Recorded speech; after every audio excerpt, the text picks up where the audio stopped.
আসসালামু আলাইকুম। তো আজকে দেখাবো যে কিভাবে আমরা একটি পিডিএফ থেকে জেপিজি করতে পারি। তো প্রথমে আমরা গুগল ক্রোম ব্রাউজারে যাব। এখানে গিয়ে সার্চ বারে লিখব পিডিএফ টু জেপিজি। তো লিখলাম পিডিএফ টু জেপিজি। এরপর অনেকগুলো সাইট এসেছে, তো আমরা প্রথম সাইটটিতে ঢুকব।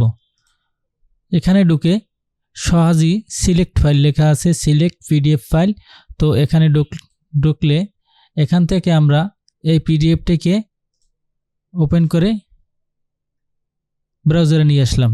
তো এখান থেকে এই যে ডান পাশে কর্নারে কনভার্ট টু জেপিজি এখানে ক্লিক করলাম। তো একটু সময় নেবে, হয়ে গেছে।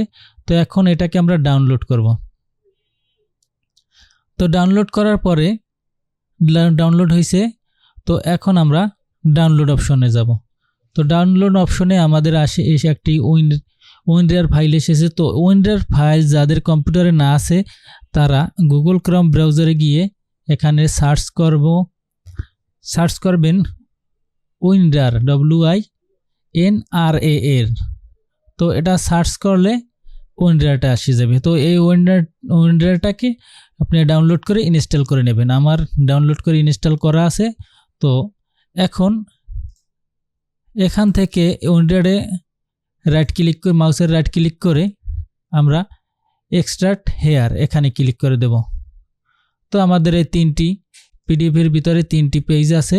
তো তিনটি পেজ আমাদের জেপিজি হয়ে গেছে। তো এখন দেখাবো যে কিভাবে জেপিজি থেকে আবার আমরা পিডিএফ করব। তো সেটারে গুগলের সাহায্য ছাড়াই করা যাইবে। তো প্রথমে আমরা এটাকে সিরিয়াল দেওয়া আছে যে 1 2 3, মানে প্রথম পেজ, দ্বিতীয় পেজ, তৃতীয় পেজ।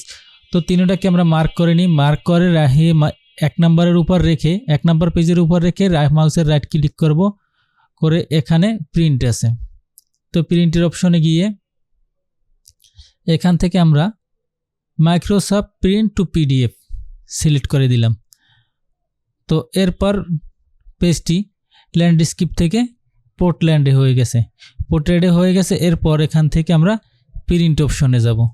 তো প্রিন্ট অপশনে যাওয়ার পর আমাদের এখানে ফাইলের ভিতর নিয়ে আসছে। তো এখানে আমরা একটি নাম দিয়ে দেব যে মেক পিডিএফ।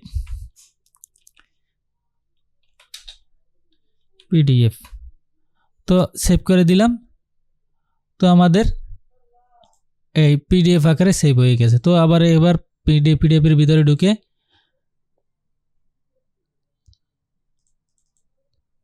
এই যে আমাদের পিডিএফটা আবার পুনরায় সাজানো হয়ে গেছে। তো এভাবেই আমরা পিডিএফ থেকে জেপিজি করতে পারি, আবার জেপিজি থেকে পিডিএফ করতে পারি। ধন্যবাদ, সবাই ভালো থাকবেন।